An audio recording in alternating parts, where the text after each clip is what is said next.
Welcome to the Success Journey Show. Let's travel together through the lives of individuals on the road to success. Hey, what's going on, travelers? We're back again for another segment, but this is a special segment.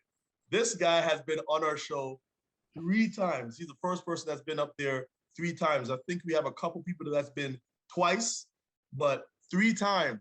Now today, none other than Hussain. He's a regular now, so we don't have to really introduce him that much, right?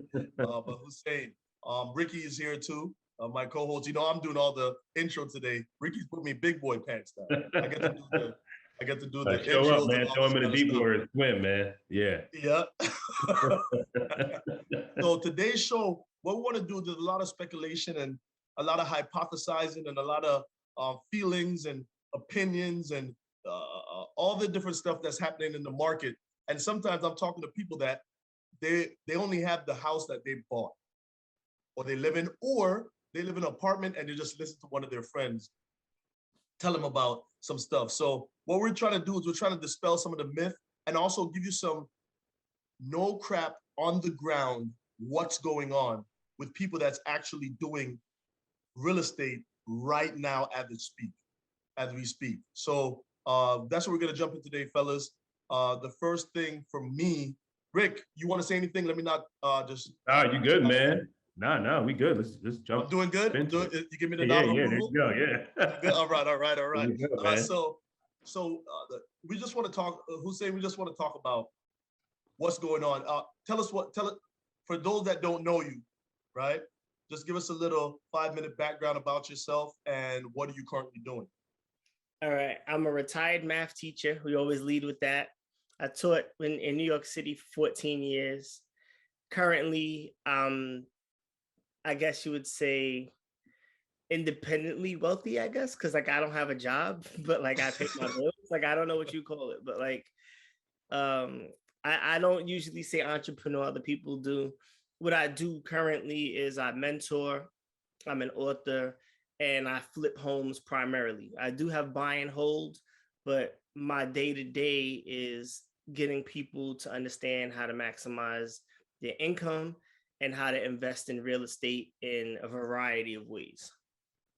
All right. And for y'all that didn't hear that, how if you don't mind me saying, you know, he looks young on the screen. How old are you? I just turned 40 a couple of weeks ago. I'm feeling it, man. I feel 40. But 40 and retired. Remember, the American dream is to retire when you're 65 and go collect your 401k and your pension and go with your walker and walk on the young, beach. Man. It's 70. That's young. 65 is too young. 75. Almost 70 now. Man. Yeah, they don't pay out anymore. You know what I'm saying? They don't pay out anymore at 55, right? You gotta be 65, 70. Yep. Baby boomer generation got it rough. Yep. You see, when you don't live that, I live a different kind of life. I tell you the truth. I don't even know when's the age of retirement, right? He's 40, retired. So there's a lot of myth. Ricky and I know firsthand, but somebody comes to you and says, "Hey, Hussain, H.A. Holmes, this is his joint right here, right?" And I got mine right there. Oh, you can't see it. Oh, no, that's dope. See, it's like magic. There you go, right? Just wave your hand. There you go. Right? So somebody comes to you and says, "Hey, I want to invest." What's the first process that you take them through? The first thing we do is we have to find out where they are. And what I mean by that is I have to find out where they are mentally, and I have to find out where they are, fiscally, financially. And that's important because I could have somebody who comes to me with $100,000, but they want to turn that 100,000 into $1 million like in a year. And, that's one thing, but that's not realistic necessarily. And then you have somebody who may have 5,000 who understands that if they get a certain percentage on that 5,000, that it's a building block towards whatever it is. So you got to have both. It's hard. It's hard to find both. It's hard to find both. But my friend told me that I can just go on a list, pick the list, pick a home that's been it's at the county and the county has it on the list and somebody foreclosed on it and I could pay no money down and have to have $1,000. I could go get a hard money lender and I don't have to put no money down and I could just flip this house and make $100,000 off of it. Right. I'm still waiting for that. Now I've been in Killeen. We've been investing out here, I think 6 years now. Yeah. When I first got here, like my first office, the first realtor that I worked with was like, man, we need to go to the county steps because they do it out here allegedly every month, every third Wednesday at 2, something like that. And he's like, we bring cash. Like in Texas, you could legit bring like a bag of cash. They let you do that. Yeah, Texas is. Listen, this is one of the things I love about Texas. Let me say, I'm a New Yorker, but one of the things I love about Texas, they do what you get away with murder out here. So anyway, you could go, and Texas also has this other thing for people listening. We give them gems early. They have this rule called non-disclosure. So if I buy a house for $100K, I don't have to write that down. So it never really becomes public record unless I want it to be public record. How much I pay for that, and there's benefits to that. I know I'm digressing, but that's just Yeah. That's all my experience, and I've never been to an auction. I've never seen the steps, and everybody tells me about their friend who told them. And I'm talking brokers, realtors, investors, wholesalers. I've never been to them steps, and I have cash to buy stuff. Like I'd be glad to go to the steps. Haven't seen the steps. I don't know. You gotta stop listening to your friends. Don't improve. That's the key. You know what? I was one of those friends though before because I remember when Marlon started talking to me about investing and I was like, okay, yeah. And I knew what he did. So I was speaking mad big. I was like, yeah, man, this guy's investing, man. Oh man, you gotta get with him, man. You gotta work with him. Meanwhile, I hadn't given him no money to do investing yet, right? So the guy was like, yeah, so that sounds great. So you working with him? You put money in and you do anything? I'm like, oh yeah, well, not yet, man, not yet. I'm gonna get to it. Yeah. But you should. Yeah. You should. You know what I think it is? A lot of times people have information or we'll call it advice. And 8 out of 10 times they mean well. And it's just kind of like the telephone game. So somebody has bad information and it's bad information and it's bad information, or it's not the complete story. So am I saying that auctions don't exist? No, I'm not saying that. Is there not a foreclosure list? No, I'm not saying that doesn't exist either. But what happens, and I think this is what Marlon was alluding to, is like on Instagram, everything makes it like a TikTok. Like you can solve all your problems in 15 seconds. Like go to the steps. Yeah. It is not like that. It is not like that. And the reality is you're going to compete against me and I'm a small fry. You know what I'm saying? Like relatively speaking, there's dudes that do $10 million transactions, 100 million transactions. Correct. So my volume doing 100 homes a year, whatever. I mean, it's cool to the average person, but when I start doing 200, I'm, bigger than the guy, that's doing 100. 100, yeah. So it just is like we realize where we are on the pecking order, right? That being said, it's never that easy, but you're still competing against me. So if a house is worth 100K and you do get to make it on the list and you do get to, because you out here, supposedly you got to sign up to get the list. It's a whole thing. But you go in there and you got your 50K and I'm going in there with, let's say, $1 million to buy 10 50K houses. And then there's somebody going in there with $10 million because they want to buy everything that they like. Yeah. You're competing against us. And then let's say you get that house. Cool. We don't want that house because for me, my price point to make money on that deal was 40K. And then the other guy don't like it because he can't tear it down and build duplexes, like rezone it.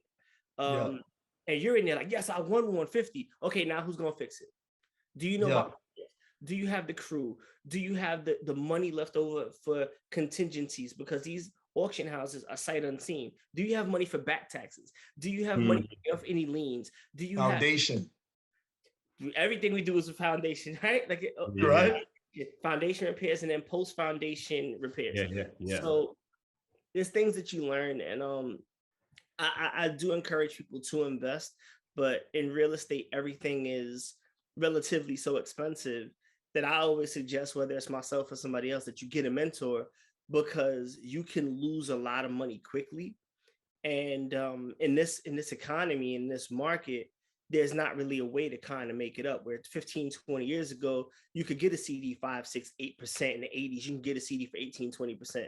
Stock market was decent. Maybe at the beginning of crypto, you were making money. There's nowhere to really put your money and make it back if you lose it. Correct. So what about this now? So, before we get into what we think the market is doing, we're going to hypothesize ourselves, because it's just opinionated. We can't predict the future unless you know something I don't know, Hussain or Ricky. It's on that list at the office. Yeah, it's on the list. Yeah. Knows a guy that knows a guy. Yeah. Let's walk through a deal that you and I and Ricky actually went through, and let's go. It's kind of the anomaly, but at the same time, it was a beautiful deal. So I have to talk about it. Just to give you the numbers, people, we made in 61 days, we made 31,000. Yep. All right. So, and this was with Hussain here, who brought us the deal. We funded the deal. He did everything on his end, and then he broke bread with us, and we split it up, how we split it up, how we designed it, and we made. So I don't know if you have the numbers for that deal, but you can walk us through that deal. Sure, I'm about to pull it up. I keep everything, my mobile office here. There you go. Yes, sir. So let me just pull up my success journey show spreadsheet real quick. Yeah. That sounds good. Yeah, because they have tabs. See, when we started, it was the address. And then we started moving up. So now it's tabs. The deal that closed, the one we're working on now. Just give me one, and then pull it up. And then all set. While he's doing that, Rick, man, talk about the first deal we did in Baltimore, when you actually saw what it took to actually complete a deal. Yeah, you went in with as a newcomer. I know you bought houses before, and you even did, which is build a house from the ground up for yourself, for you and your family. But talk about an investment property that we did in Baltimore. Yeah, I think we were sharing a little while ago, right before we closed on the property. It was just, and I don't want to take too much time. I want to get back to Hussain here and talk about those numbers. But it was really that reality of you can read as much as you want, right? You can even listen to much as you want, but until you're really in the game, it's not really real for you yet, right? Hussain said something great, like having a mentor. Like Marlon's gone through the process, so I consider him my mentor in this process and this, right? Being connected to people, because going through the first time, if I didn't have that, someone to be able to lean on through that process, I probably be like, yo, dude, what did I get scammed or it's supposed to take this long, or all the different things that go through your mind because you just don't know, right? Now I'm completely, I'm gonna say jaded, but I'm completely on the other end. Like, we'll talk about stuff now, bro. I'll be like, yeah, it could be like 90 days, or I say, nah, don't say 90 days, say 5 months. Let's go, let's push it, right? Let's under promise, over deliver, type of ordeals, right? But that's how my mindset changed with the whole thing. But go ahead, Hussain, man. I want you to get back to them numbers. No, I echo that sentiment. And so we purchased this property. Do you mind if I just say the address, so if people they can check the public record? Yeah, they can check the public record. It doesn't mind for us. Cool. We made our money already. Right. Yeah. We don't own it no more. And you know what? I can send you the link to the video so they can see the before and after. All right, no problem. Right. Definitely. So the address is 2410 Lago Trail. It's in Killeen, Texas. We paid $65 for it, and we paid a wholesaler $5,000 for it. Now, the wholesaler gave us this great deal because I do volume with this wholesaler and other wholesalers. So it basically became like a sales price even for us. So we bought the house for $70,000, closing was $1,300. So we'll call it $71K. We ended up investing $16,000. Beautiful. So that put us at 71 and 16 and change. That put us at what, 78, 88? 88, yeah.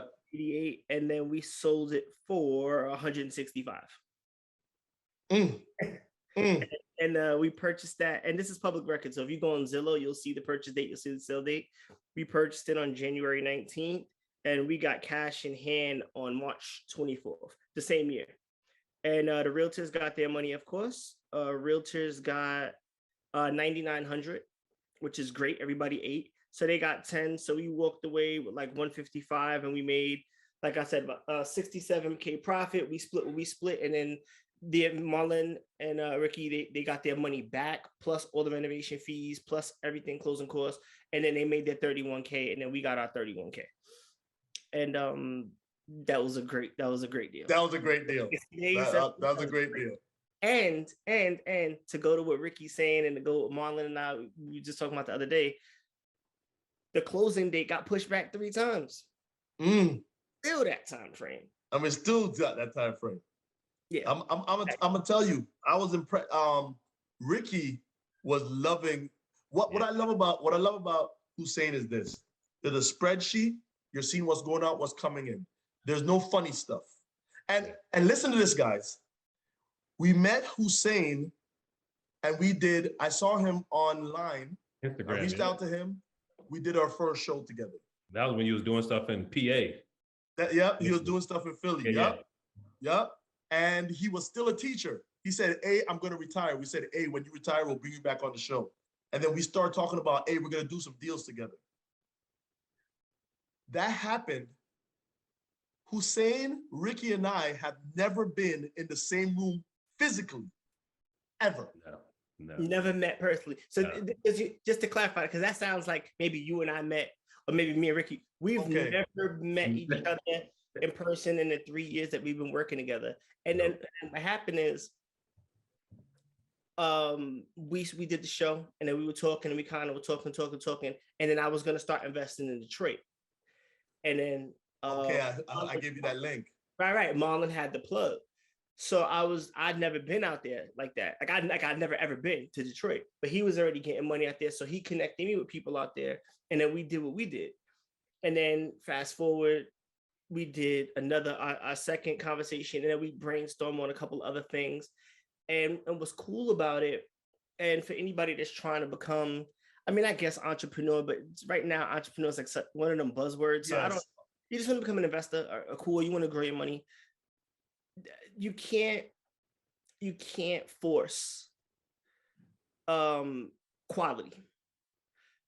I never felt any kind of way, because you're talking about 2 or 3 years. Like, we actually didn't do this flip until January. We'd known each other 3 kind of calendar years. Yep. And never really did a transaction. He gave me a connection. We talked, we shared resources or whatever, but we never did a transaction.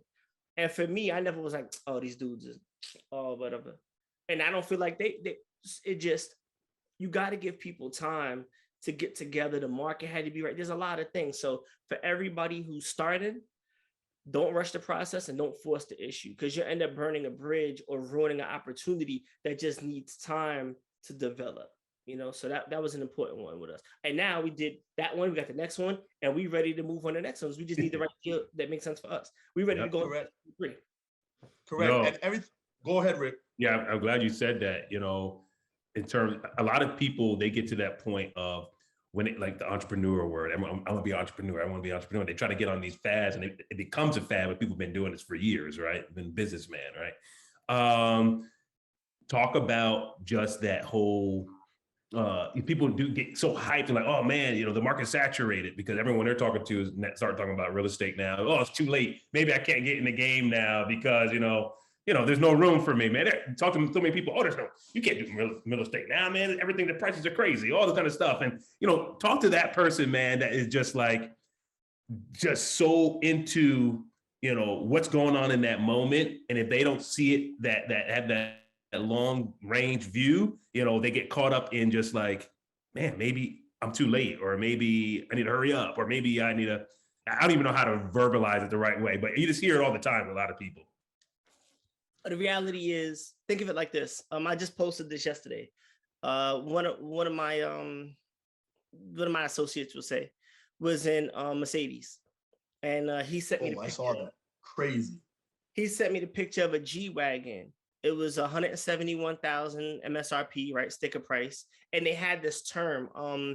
I think it was adjusted, like basically like inflation.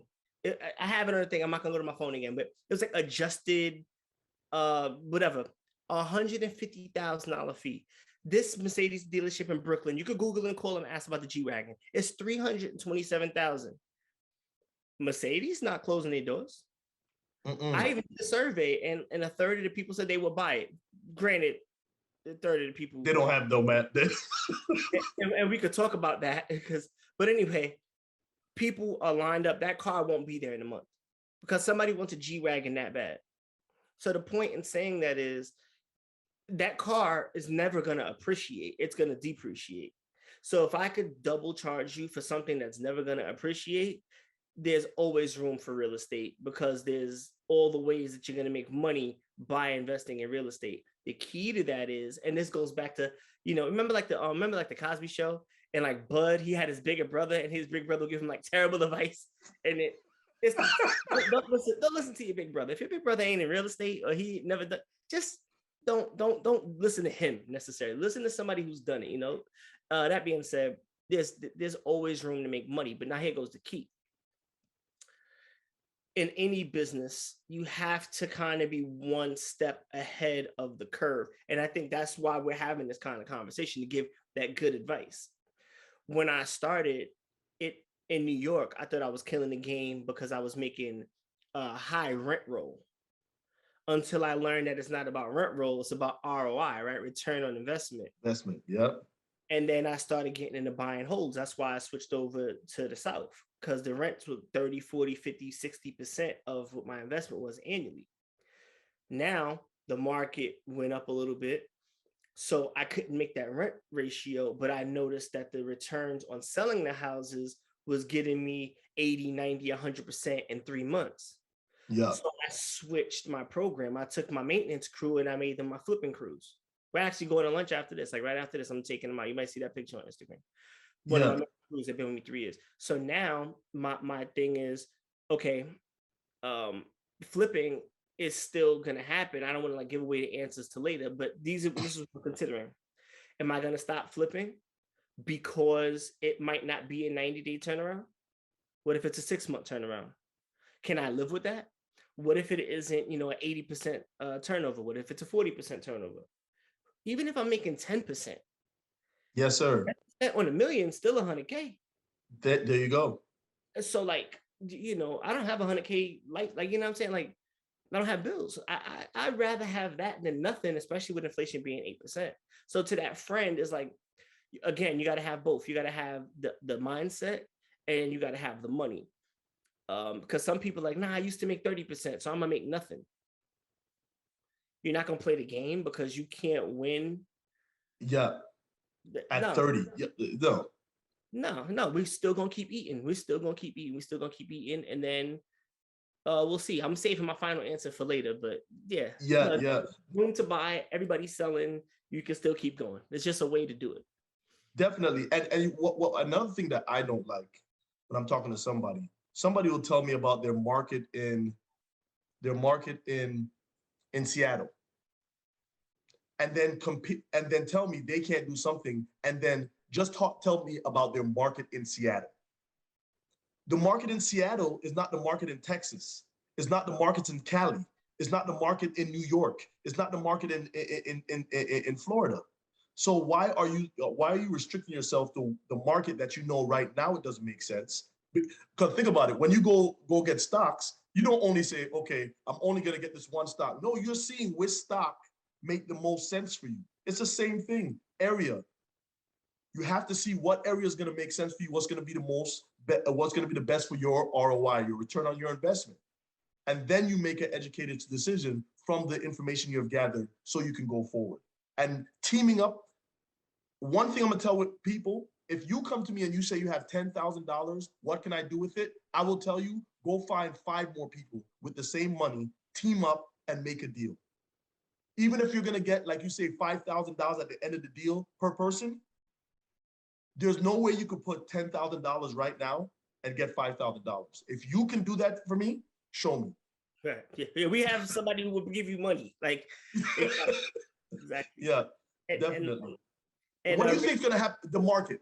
what talk about your speculations of what you're seeing on the ground, because you're in it day in, day out. This is how you make your money. So people, this is not a hobby. This is not a, I'm doing it on the side. This is what he does day in, day out. What do you think the market is gonna be like a couple months, years, whatever? What your prediction for the market? Hey, you're listening to the Success Journey Show. Just a reminder, follow us on our social media at The Success Journey Show on Instagram, Facebook, and YouTube. Also, you can check us out on our website at thesuccessjourneyshow.com. Enjoy the rest of the show. I think we're shifting into a buyer's market. For those who don't know, currently we're in a seller's market. So what that means is, you know what, I'll give you an example. The house that we're currently flipping right now, that got pushed back 2 more times, but it got pushed back because there's so many people, you know, trying to get their deals done. So the survey is what was holding us up. We were supposed to close actually Cinco de Mayo. Yep. Now we're closing now on we're the pushed 20th. back 20. So Yep. by the time this video comes up, we'll put the link to that video. But that being said, we sold this house and we even sold the last house that we worked on. And this is a trend I've had in the last 2 or 3 months where I'm selling houses that aren't even completely renovated because the inventory is so low and because somebody's getting what they consider like a new house. No carpet, nice floors, no appliances. And they're like, wait, I could get this ready and set. So basically the seller has all the power. Yeah. Okay. And now we're shifting into what's going to become a buyer's market where, because the rates went up so high, it may be harder for people to get approved, or the people who have the money and may not want that area. So it might take a little bit longer to sell. So now there might be people who are hard pressed to sell, and there's opportunities there for us, right? Because then maybe we say, well, I'm not going to give you what you think your house is worth. I'm going to give you 70, 80% of it. Cash, though. And we'll close today. So cash is going to be king again. And I think that people who have money are still going to do well. It's, I wouldn't say unfortunate. It's just a reality that, you know, it is. So people with money and influence are still going to make money. People who are just on the poverty line are going to suffer from it. And they're not going to be able to get that first home because they're not going to be able to get qualified or whatnot. But for investors, I still think we're going to make money. I'm just like I said before, I don't know how long a flip is going to take. I don't know how much profit is going to be, but we're still going to make money. Correct. And another thing that you just said that's very vital. Those people that can't get the loan because you're on the lower tier of the money spectrum, what's happening is your rent's going to be going up. Because I have rentals and they're calling me like, oh yeah, Mr. Man, we could go up $300. I'm like, what? Yeah, Mr. Man, we could go up this much. We could go up this much. If you, yep, your house, there's so much demand out there for rentals that you could do this. So, and then somebody told me that for the inventory, there's only 45 days worth of inventory for people to buy. Right. So what that means, that's crazy. Yeah, that means like they're not, all right. It takes a couple of years or 6 months, 8 months, you know, depending on materials and to build a new house. People are buying houses so fast that they can't build houses fast enough to keep up with. So that's what that 45 days means. And then to echo that, because we have the buy and holds too. And people are like, yeah, but I used to pay. A Fat Joe, right? Like yesterday's price, not today's. It's not today's price. Hey, Joe, if you see this, we're stealing it. Right. Yeah. You know, or we could do something together, right? So like, yeah, we could do something together. Yeah, I would love to do that. So now he just bought a $4 million watch. He got money to invest. So yep. What happens is people get stuck in that mentality of how things used to be. And those are the people, unfortunately, that get caught up in the game. And that's why you're going to have these market shifts, right? Like what I'm coining this, I'm calling it the California Gold Rush. So people from Cali coming in here and changing demographics and changing elections and changing property values here in Texas. what eventually happens is like for them, it's like discount. Like, what? My rent's 2,500. Are you crazy? My lawn costs 2,500 in Cali. Like, no, it's like it's a joke. One of the reasons why I came from New York, I used to call it my currency exchange. You know, my house now in New York would be easily 20 times more. 20 there'd be no point. You couldn't even touch this, and still wouldn't have land and everything, right? So the point to echo what you're saying, some of the locals now are like, I've never paid these because tax appraisals just came out. So basically, a tax appraisal is what the local government says your house is worth, and then they make you pay your property. And in Killeen, the average thing went up 28%. And Killeen had typically been like this for years. It didn't even keep up with inflation. It didn't even go up 1 or 2%. So like to go up 28%, and then the people are like, I want to protest that, but don't do that.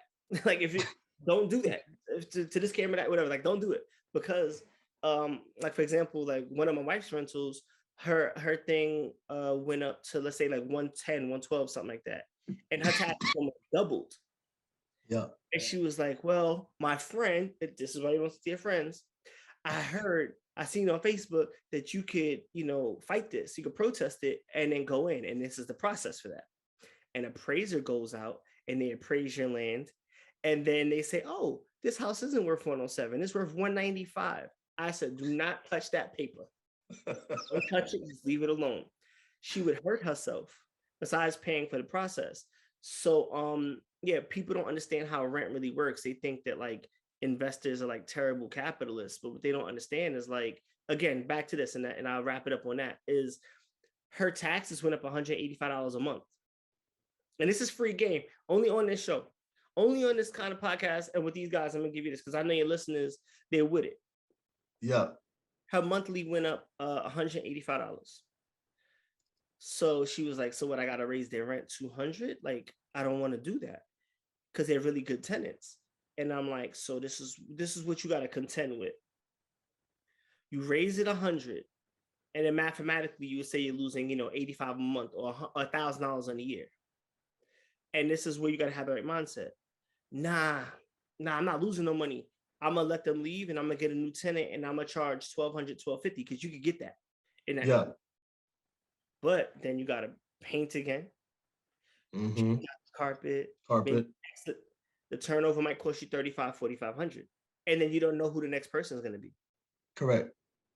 So you gotta have give and take, and I think that's another gem for new investors. Like, you can't always look to make a profit. Like, even the best teams ever didn't win every game. Sometimes you know when to take an L, because it's not really an L. It's like, you know, like, it's why when you're up by 30, you sit out your stars, because the young guys got to learn. Correct. Or you could have Joel Embiid in there when you're up by 30, and then he gets hurt, and now he's sitting out for. So you got a perfect example. Perfect example. Thank you. I'm telling you. Hey, the reason why I like talking to Hussain, for me personally, because it validates some of the things that I'm thinking, and also he gives me new game. I'm like, oh snap, I never thought about that, because he does it day in, day out, and he's in a different market, and he's always thinking just like I'm always thinking. And like they said, two heads are better than one. Now, what about this? I had to get you back. Yeah, I'm listening. Oh my goodness. So, developing. Have you ever thought about developing, and what do you think about that? Because I'm really interested in develop. I'm telling you, I went down to South Carolina to look at some inventory on Monday and Tuesday, all on the 95 corridor going down to South Carolina. Anything that's woods are getting pushed down because they're building either warehouses or a development. So what do you think about that? I think it's like one of those things, that kind of like a Vegas situation. You got to know what table you're at. And for us, and this is not bragging or boasting, this is just a conversation. if I start talking in millions, maybe 2 or 3 years ago, 5 years ago, we were talking in tens of thousands.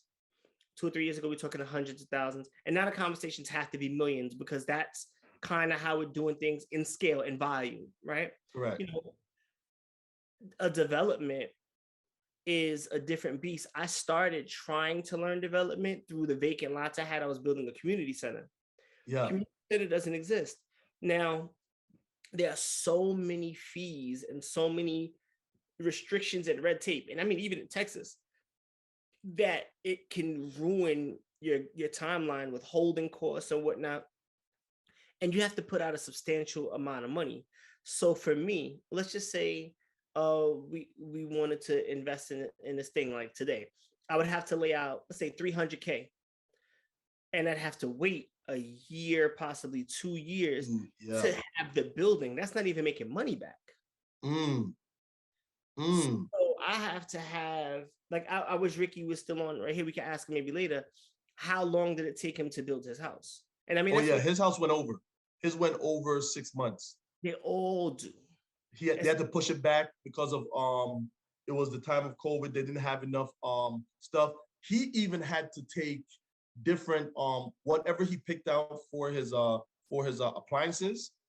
They had to switch it up on the last second on him because they're like, if we have to wait for the appliances that you picked, it's going to be another month, 2 months. Right. I had the same thing, and we have the same situation even now. So now when we buy a house, we just order the appliances. It's there's so much demand or shortages from whether it's the war or COVID or whatnot. There's so many things that are impacting us, including the price. It's not like we just have to wait. Prices have gone up, lumber's gone up, everything's gone up. It's insane, right? And then now even labor's gone up because gas has gone up. And then a lot of the crews that work with us, which is why, like, I'm gonna take my dude to lunch, take the day off. Everybody's getting paid for the day. They don't know that yet, but I'm like, I want y'all to chill because they've been going 6-7 days trying to keep up with all these houses. Their bills have gone up. So how could I expect them to charge me the same labor when I know that they have more? So that being said, I personally won't do it because I don't like to take risks with my client. Most of my clients are like, we're friends. Like, you know what I'm saying? Like, we talk sometimes just for an hour because we are very like-minded. And Marlon's like, big bro, like, he gives me information and drops gems. And we had one deal where he had this suggestion and it saved us all a lot of money, like, because he got game too. You know, that's why it works. So what happens is I won't take $2 million, you know, 200 from you to and then tie it up and not know what the next step is. I know what the next step is. I know, all right, we're going to do the foundation. We got to wait a little while the foundation's settling. We're going to check the roof. While that's done, we're going to do the demo. We're going to change the hot water heater. Like, I have the order. And then that's why we're able to do it so concisely. I don't know, bro. Like, I waited. I'm going to wrap on this because this is like my experience. This is my experience. What I was building was relatively small compared to what's going on around. And I didn't notice this is game for somebody else. There's two different types of architects. So there's a commercial architect and then there's a residential architect.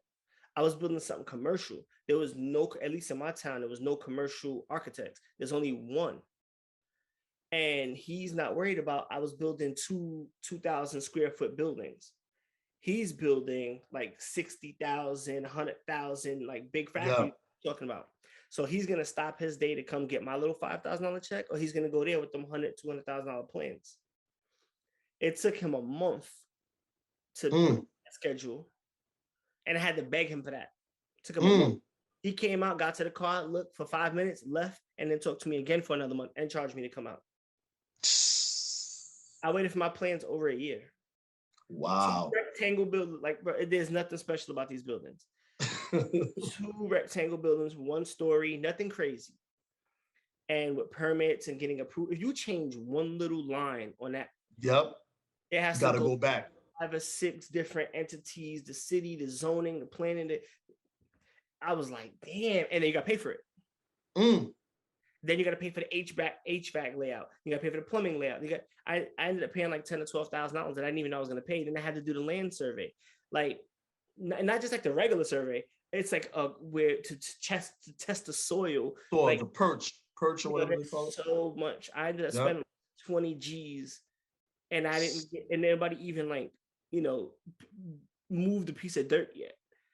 And then the price is quadrupled. Like, I have a video about that. And so for me, it's too much of a risky game. I don't have that kind of money. When I have like 2 million to blow, like just like, it's sitting in there. Yeah. I'll take maybe 250,000, 500,000 of that, and then invest it in something because I know I won't need it. It's like how I do crypto now. I put a little money in it, but it's like fun money. Yep. That's what I do. I'm like you. I'll do the same exact thing. Right now, I have with my portfolio for stocks. If I was relying straight on stocks to make money, I would be crying right now. My joint I'm like, okay, I just listen to Warren Buffett, hold it to the bad times, right? Because I'm like, what in the world? This stock just dropped like crazy. This one was yielding me this much. That was like, boom. So I want, it's crazy in that way. Man, another good thing that you talked about is you're building that nonprofit. A lot of people think like just making money, and they don't see the good side about giving back. I really want you to talk about that giving back portion that you do, because I really love that. Ricky and I actually started this year, the first year that we have a scholarship. We're sending a kid to a community college because Ricky is a product of community college. He went through community college, then went on, and now he's of course, architect, but now he's a CIO. But architect, not architect, engineer. But talk about how you give back and the stuff that you do there in Kalim and all over. Oh, thank you. Yeah, thank you for bringing that up. And that's dope. Like,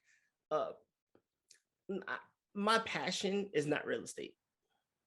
Like, I never go to sleep. Oh man, I can't wait. You know what I'm saying? Look at this new paint sample. It's gonna be amazing. It's not really rewarding work. You know what I'm saying? Like, outside of like helping a family out, like when I was really in property management. Yep. That's rewarding because you're helping somebody. My passion is education. It's dropping gems. It's coaching people. It's holding people's hand and saying, yo, blah, blah, blah, blah, blah, and motivating. So what I do now is I volunteer in schools, primarily high schools, and I teach financial literacy and financial numeracy. I do donations to the schools. I donate to sports programs. I donate to families. Like last September, we did the back to school drive where we were sending people money for their school supplies, because it becomes like a bill. And if you check that little 50, 60, 80, $100, book bag, pencils, that can hurt you. You might not have groceries. Yep. So I remember that because like my mom, we grew up like that. My mom with two of us, she really was like always on she used to break down her rent. And her landlord was smart because he was like, they're not going anywhere. She always pays. I'd rather let her pay me, 200 on this check and 200 on that check. Yeah. Not the first, and then kick her out and then get whoever. So thank God he looked out, man. Yeah. In that regard, absolutely. So that being said, so we have the Mary Kemp Foundation. And the Mary Kemp Foundation, Mary Kemp is my mom. So she's still with us, right? So we donate money, and like I put in a good chunk of money every year to keep it running, and then we do get other donations and whatnot.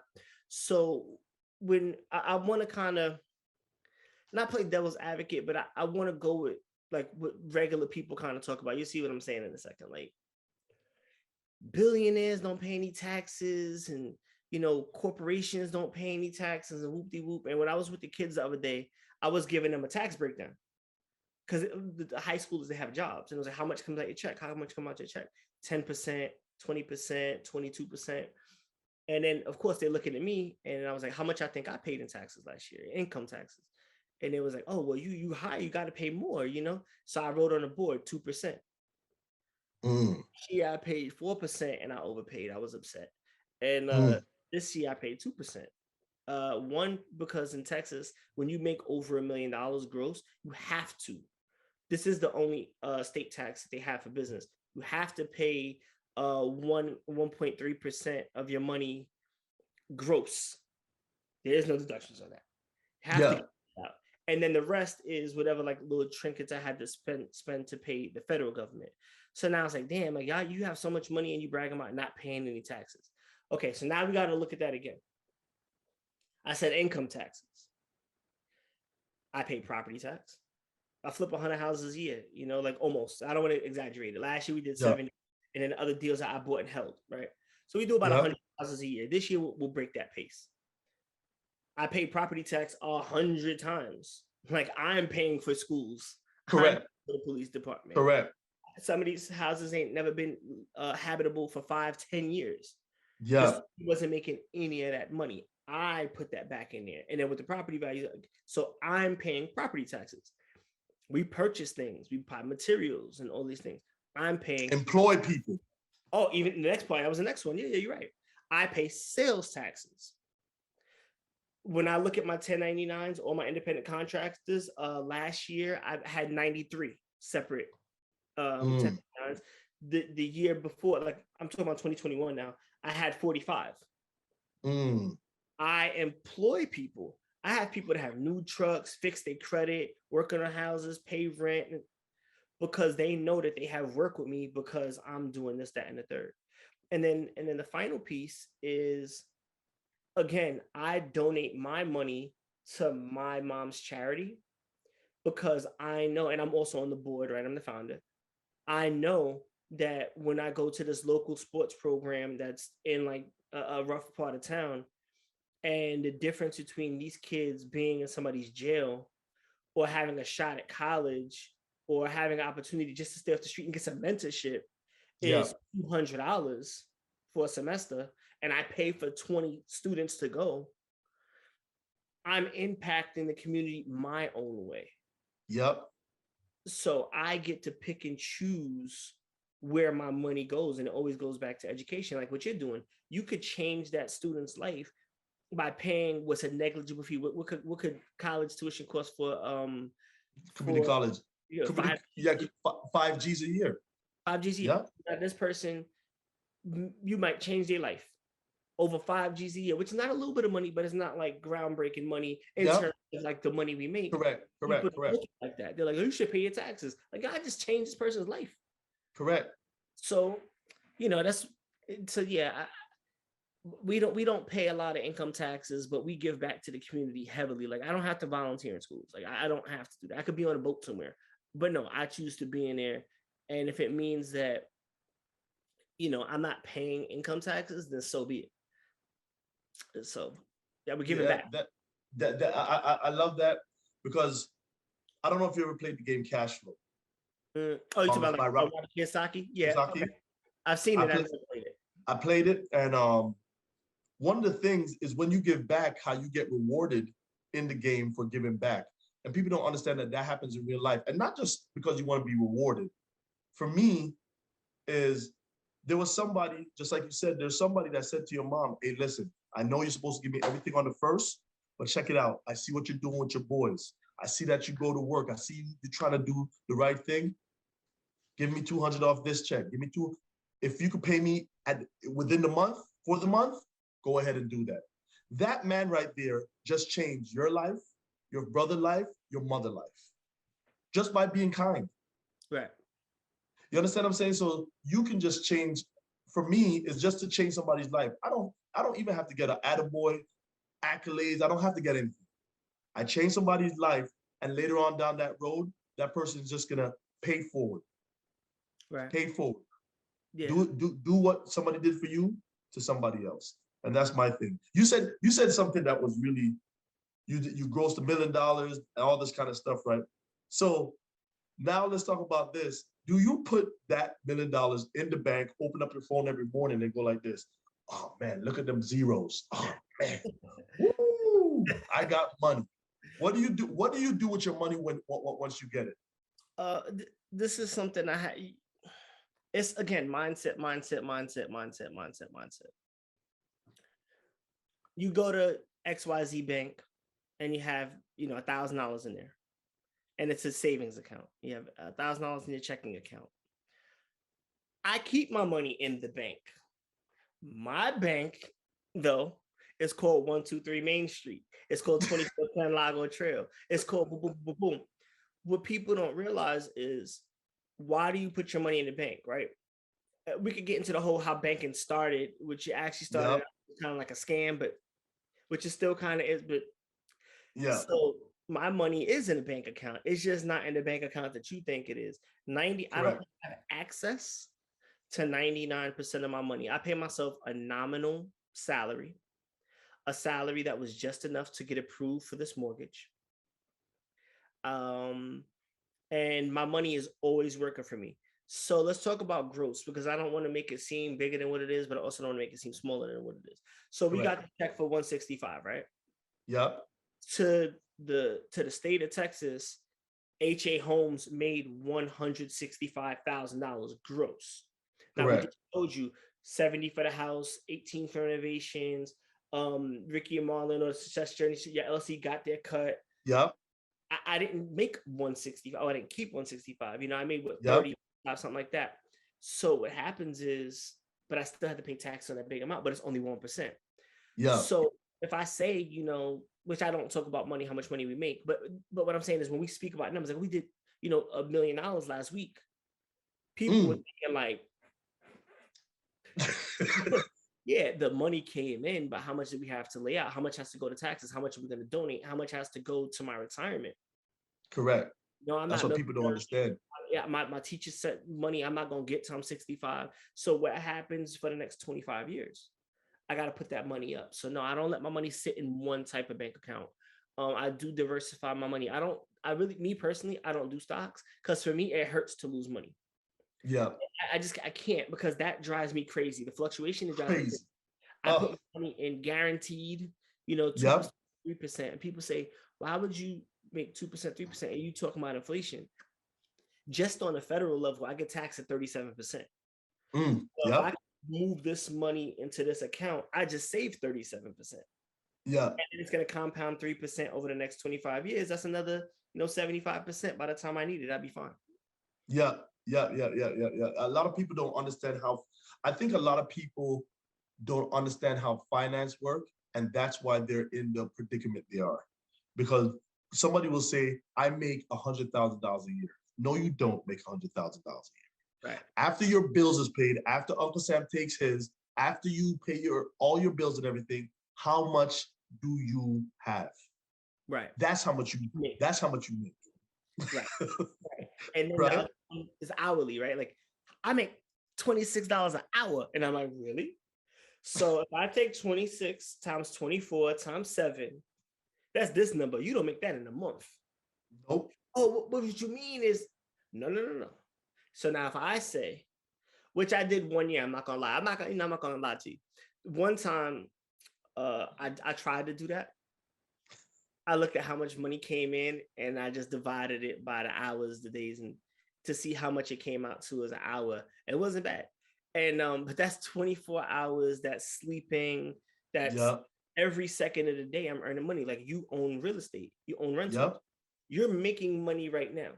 Correct. That's passive. So what people have to understand is like you got to give it time. I tell people, yo, when you're making $10 an hour, by what I mean, you're doing pretty good. I make 30. No. Like you said, like Mom said. Like, Is it coming in? Coming in $10 an hour. 24 hours a day. So so you're profiting $240 a day. Yep. A lot of people don't. A lot of people don't make $240 in a day. Profiting $240 in a day. Right. So, I agree with you. I think our mindsets have to change, and this is not like a knock against Americans, but like we're extremely spoiled, right? Like Chris Rock said, we're the only people that go shopping on a full stomach. Like we go hunting on a full stomach. Like we hunt for fun. Like we don't hunt because we need it. Like we're extremely spoiled, and we have this what I call like a microwave mindset, and big companies have done amazing at capitalizing that. Oh, you can't afford it? Don't worry. 78 months. Yep. Don't worry about it. 96 months, 0 interest. Don't worry about it. Crazy. And people are like, with bad credit, don't worry about it. Yeah. We're just gonna charge you more. Like, so I think it starts with education, and at least for me, I think we agree on this. Like we know mass education wasn't designed to create bosses and to create leadership. It was designed to Correct. create workers. And that's where people are. I've had people, I'm getting on my soapbox here. You woke me up, but I'm like, I have people, and this is like a fact. Like I can show out off camera, like I can show you text messages. Like Yeah. I know people right now who aren't working, who are sitting at home, who send me messages. Yo, I need, like, you got work, like I need it. No money, but like I'm saying, live with their parents, like broke. Mm. And I'm gonna say, look, go do this. You're unskilled labor. You're unskilled labor. Go do this. I'll pay you $10 an hour. I'm not working for no $10 an hour. Okay. You're right. You're not. Don't text me no more. You're not. And then they look at you like, damn, are you money hungry? And I'm like, yo, you don't have no skills. It's gonna take you to put in these floors 2 days, where as a skilled person could charge me, $25 an hour, but they're gonna do it in 6 hours. Correct. I'm paying you to learn, and I'm giving you a skill that you could use for the rest of life and always make money with. But you don't have the humility to understand that I'm putting you on. And there's too many people like that. They want the end result, but they don't want to do the work. They don't want to do the A to Z. And I don't mind doing the A to Z. Like, because I get it. Every time I start a new business, I understand I got to do it for free. I understand I got to pay people for access. I understand that because I don't have a proven product yet. Yeah. And I'm also not as good as I'm supposed to be once, or my thing is not fleshed out. Like the other project we work in, I'm not fleshed out yet to pack. It takes time. Yeah. Yeah. I love your mindset, and I love, because the same, we think alike.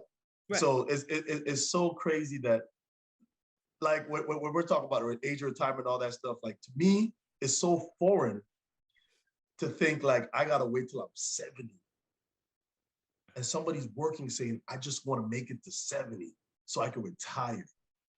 And I'm like, 70? Jeez. If you believe in the Bible promised you 70, which is 70 years. Mm. So that don't mean you have to live over 70.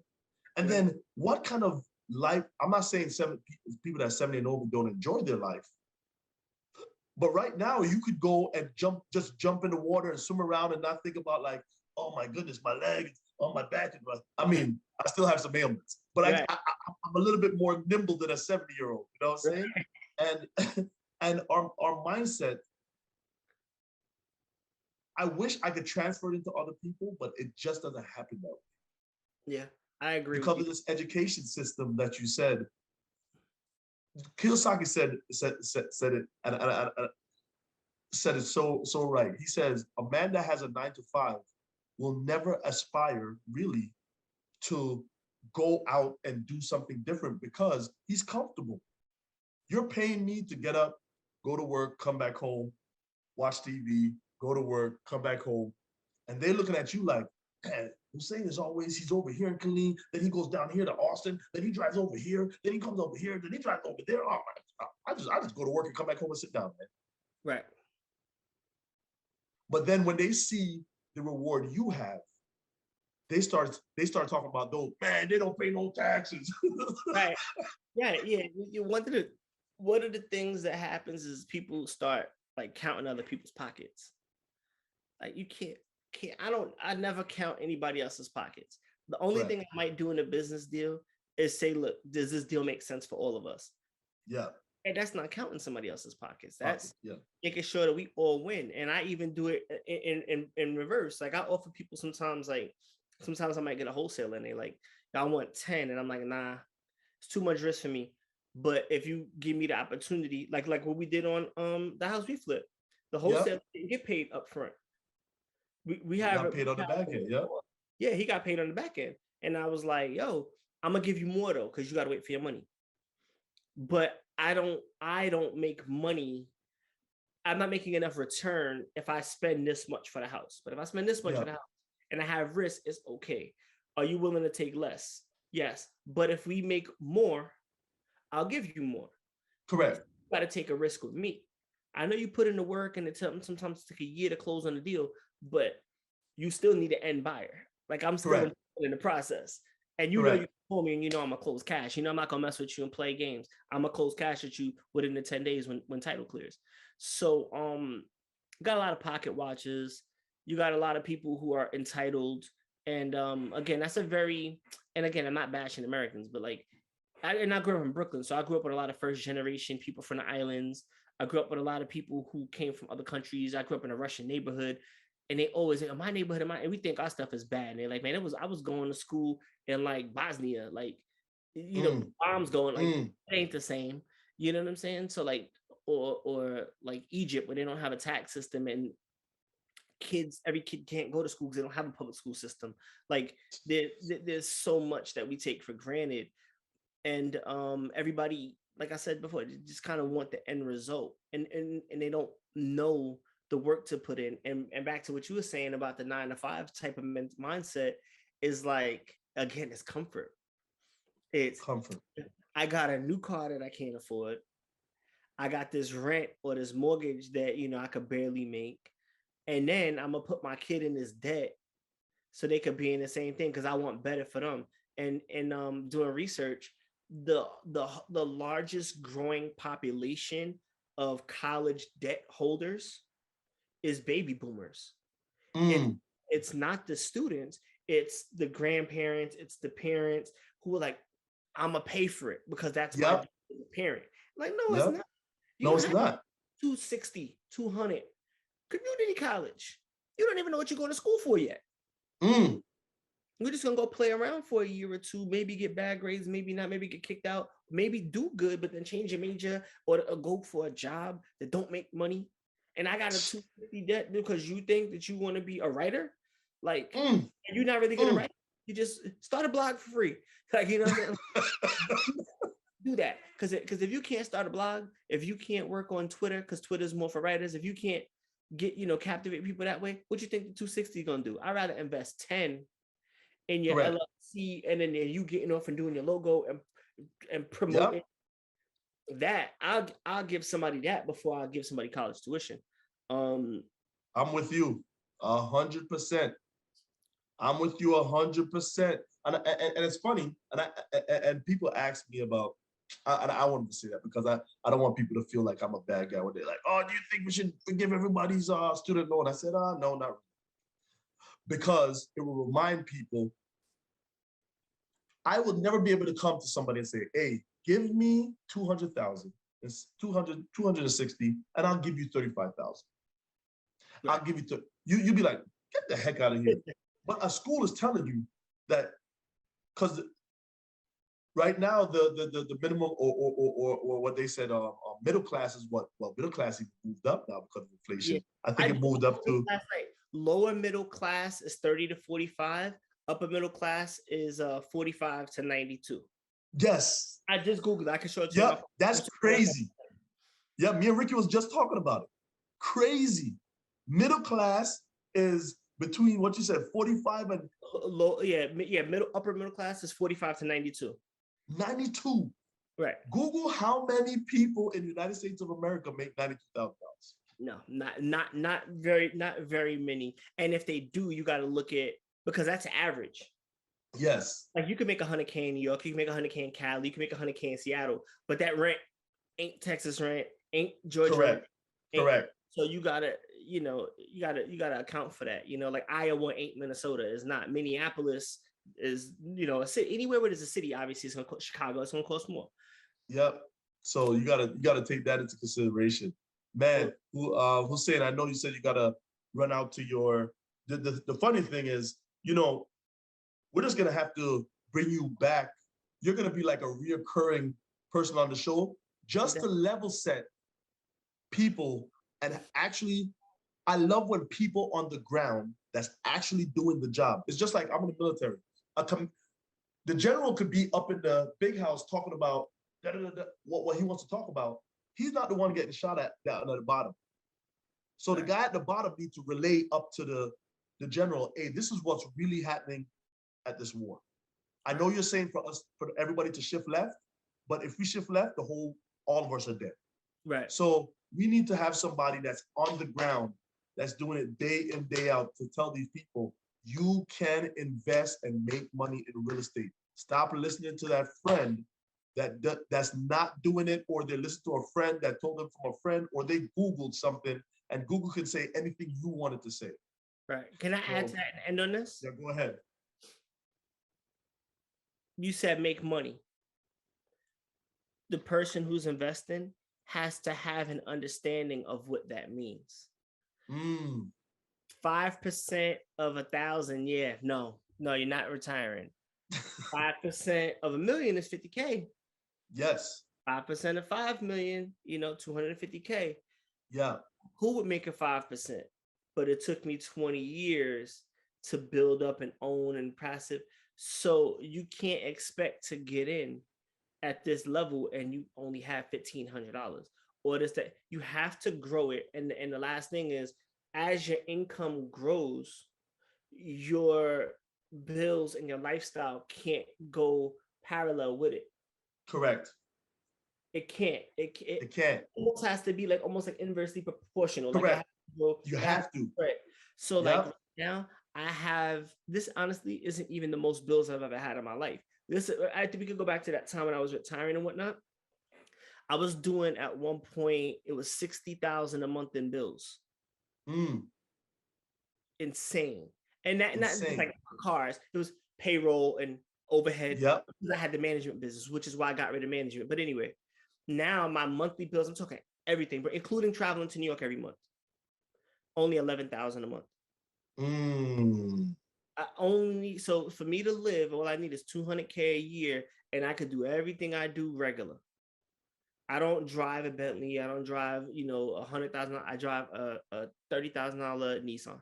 It's new. It's brand new. Yeah. And reasons why, but to me, like where I live, I'm gonna drive a spaceship. It don't make sense in this neighborhood for a lot of reasons. Not like my neighborhood, but I'm saying like where I invest, like to pull up in a 2K car and people know who I am. It's not a smart thing. I'm from thing to do. It's not smart to put a target on your back. You know what I'm saying? But correct. Sorry to go on the long rant, but yeah. So if there's one overarching theme with all of this, get good information. And what that means is you got to go to people who are playing the game, and you have to be comfortable with understanding that you're not gonna don't let the one person on the internet make you think that's reality. It's not the norm. You gotta grow gradually, but it does work. Longevity, real estate is a marathon. It's not a sprint. Hey, man, you put something in my head right now. So listen, for my military guys out there, Hussain, I know I saw a couple of guys that were in the military. They invest with you. Yeah. Talk about the military and how they can invest, because a lot of guys in the military are not taking advantage. Now, I'll tell you from my perspective why I invest so much is because my hack is that on the 1st and the 15th, I'm gonna get paid. So my family bills, what I need to take care of my family needs, is taken care of. The funds that I use to start off the business and the funds that I use that the business have generated, I turn it right back. I'm just like you. I'm 113 Main Street. That's my bank. Because of course you're gonna have your emergency fund, but my money that I get paid from the military can suffice to take care of my family's life. So that's for me. That's why I tell other military guys, that's my hack in life. So that's why I'm able to do the things I'm able to do. But talk about those military guys that are down there that are investing with you and that you're showing them how to get to financial freedom. Cool. I like that. So what happens is you have these young brothers, young sisters who go and they sign up for like a shot at the American dream. And Uncle Sam is really good at promising a lot of things, but not teaching them how to do it. I go about the method of teaching you how to maximize your VA benefits, how to get a 4-plex. Because people think you got to get a home that it has to be a single family. You can go up to 4. Any soldier that wants to come and get mentorship, this is nationwide. I got the bank that is going to give you the loan. I got the realtors that's going to give you the game. And also that if you got the GI Bill, go get your school free. There's so many things that are offered. I mean, granted, you got to risk your life. But there's a caveat, but there's so many different realms. And this is honestly me living in a military town or city. I know that it's not like that. Everybody's not boots on the ground. There's Correct. so many types of jobs. There's some people that I never see it. Well, I got clients and friends that's overseas right now. I can't say where, but they're overseas now, and they're chilling. I won't say too much. I'm just saying that they're chilling. Yeah. I won't say that they're chilling because of their MOS. Right? See, I got the military slang. You know what I'm saying? I got that MOS. You know, you get BAH, you get all that stuff, right? They got your TSP. You know what I'm saying? There you like, go. I teach you how to maximize all of those things. You get that DD14 the right way. You get your 90%. Hey, you can tell he's talking to these guys. He got the lingo. You know what you're talking about. And I'm not military, but I help a lot of military guys. I think I'm like 40, 50 deep in terms of clients with military in the last 3 or 4 years and growing, because these guys are not coming with 100K, but you don't have to put money down on your VA. You just got closing costs, and the bank I work with, you could even buy it on your interest rate. So I'm helping a lot of young soldiers out. I hope to help a lot more and give them the game because they deserve it, because the troops are super crucial, whether I believe in the war or not. The lives is what matter. It's us out there on the field, right? It's us out there. So now we got to make sure we're giving the right education. Yeah. Hey, man, I'm telling you guys, I know once you guys listen to this, you guys are going to be like, hey, Success Journey Show, where is Hussain? We need him back. He's going to be back with us, and we're going to have him rap with us. We might have just a real estate. This might spider off into a real estate thing, man, because, or just real estate, wherever you want to take it to, education. Let's say education, because I see it's vital. And instead of us complaining about the garbage that we see out there, not knocking anybody, those Instagram guys that's posted in front of their Bentley, that's showing you the big house in the back of them and tell you how they made it, but they want you to pay them $10,000 in order to get into their program. We're not talking about those guys. Hussain is the guy who is going to say, listen, this is what's to come into the program. And I'm not going to tell you the fee because I want you to find out from him when he calls. It is 100% worth it. Rick and I'm a living testimony. I will not tell you to do anything I didn't do. We paid to come into the program. It's like you didn't even pay. It's minimal.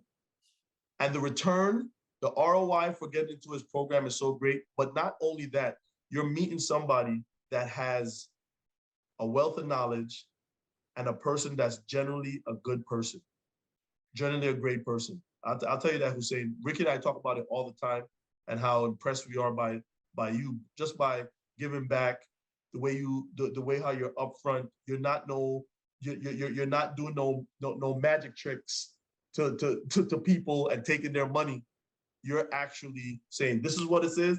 Everything that he told me when we finished the deal, that's what it was. If it's gonna push to the right, hey, listen, guys, it was supposed to close on here, but it's closed on here. Hey, this is the paperwork on the side. Sometimes I have to tell Hussain, like, yo, listen, man, don't send me the paperwork. I know it's true. If you tell me that it's pushed to the right, it's pushed to the right. I believe you. You don't have to send me to validate. I trust you, man. Right. I have to tell him, nah, I'm good. I believe you. Right. Because of his reputation that we have. So I'm happy to have you on. Any last words to people out there? I want you to talk about fear, where they could go buy that book, the workshop, and all these different things that you're doing to impact the community. All right, thank you. First off, thank you for that. Marlon is one of the most humble dudes out there, and that's why we get along. Like I practice trying to be as humble as possible. In some regards, I'm strong at that. In other regards, it's a work in progress. But critical self-reflection is the only way to get better. Like nobody's perfect, right? But Marlon that naturally, and I always appreciate you, bro. Like I don't call many people big bro. You know what I'm saying? I give you that respect. Yeah. So that being said, the book is Fear, Forget Everything and Reset. You can go to our website, fearworkshops.com. We're having a seminar. It's $100. My CPA, who doesn't take new clients, she's locked in. I was lucky to get in, is giving out an hour to 90 minutes. We're doing a private session, no more than 20 people. Anybody wants to come. It's $100, but you're paying her. You can ask questions in advance. And when she's done, let's say we get 50 questions and she only gets through 30 of them, you get the answers to all 50, everybody who attended. The Mm. specific questions, I'm talking about things you pay thousands of dollars for. Ask. She got all the answers because she's been doing this 28 years. She's done audits for the feds. She still does special audits in Central Texas. So field workshops, that's one. It's $100. I would not miss that one if I was you. You'll save thousands of dollars just on your next tax return just by getting a game from other people who are going to be in that Zoom. So can you now they're saying the workshop, can you do it virtually? yeah, it's a Zoom. It's going to be this. No more than 20 people. Everybody's going to be able to come out, and that's on the Instagram. The Instagram is Fear WKSHP workshop without the vowels. And then you got HA Homes US. You'll see how to get to all the pages. That's the website. That's the Instagram. That's the YouTube. That's Facebook. And we got the Mary Kemp Foundation. Even if you just want to donate, even $10, it adds up because 5 people with $10, that's $50 to somebody who can't pay their back to school supplies, or that's lunch money because I give away lunch money to kids too. That like you're gonna change somebody's life if you got that disposable bread. So Mary Kemp Foundation, HA Homes US, and field workshops. You can reach out. My contact information is on there if you want to send an email or give a call. I'm 9 to 5 Monday to Friday. So if you call me on a Saturday or Sunday, I'm not getting back to you. I promise I'm just not gonna, because I gotta have a life, right? But I will get back to you on Monday morning. You'll see at 9 a.m. That's how I get back to you. Last words. Thank you for having me. Yes. And it's it's always a pleasure, and I love this so much. I love having this conversation with like-minded people, sir. And growing. Like, you add to what I'm doing, I'm adding to what you're doing, and that's what we're supposed to do. And we're supposed to spore off and motivate and all of these things. So let's just keep that going, bro. They told me yesterday, hey, you free tomorrow? Yes. Yeah. I ain't shaved. I was sick this morning. I got an appointment. I was like, yo, I'll cut the appointment because I'm paying for lunch. They could eat. They could be there 10 minutes before me. They're all right. Yeah. I'm not missing this. I'm not missing. So yes, I love it. Honor to work with you, bro, and honor to work with Ricky. And we'll link up soon, man. I can't wait to get some of that Be More money with y'all too. And they'll take the lead. You got to be able to lead, and you got to be able to follow and have faith with good, like-minded people, trustworthy people. Yes, sir. Hey, and last thing, let me tell you about this. This right here, he said something to me on the phone. You know how some people wear Gucci, some people wear Prada, they wear America, whatever, all these name brands, right? This right here is more valuable than that. This right here is more valuable. I'm telling you, because what you have to do in order to get this, that's what makes it so more valuable. And it's so rewarding in the end. Yeah, you can't just buy that sweater.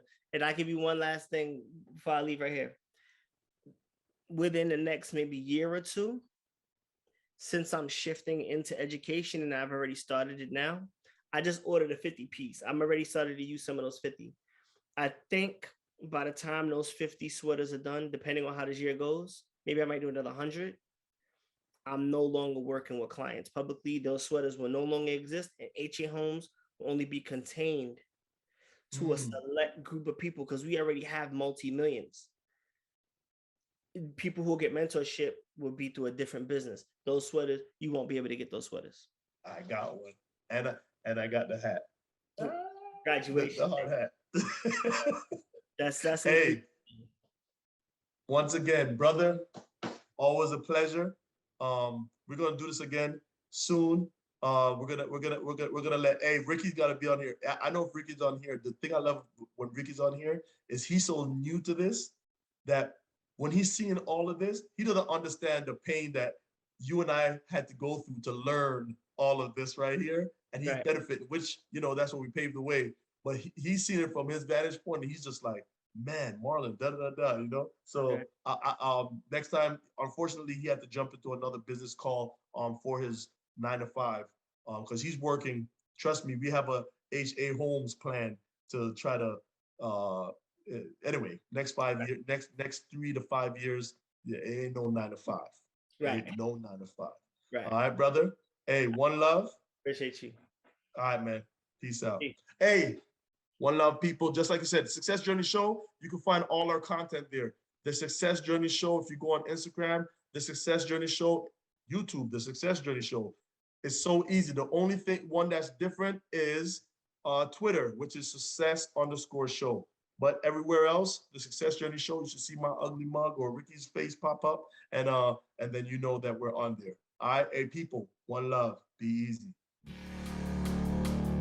You've been listening to the Success Journey Show, where your dreams, drive, determination, and diligence are the foundation to success. For more information, check out thesuccessjourneyshow.com. The Journey Squad is here helping you to your destination.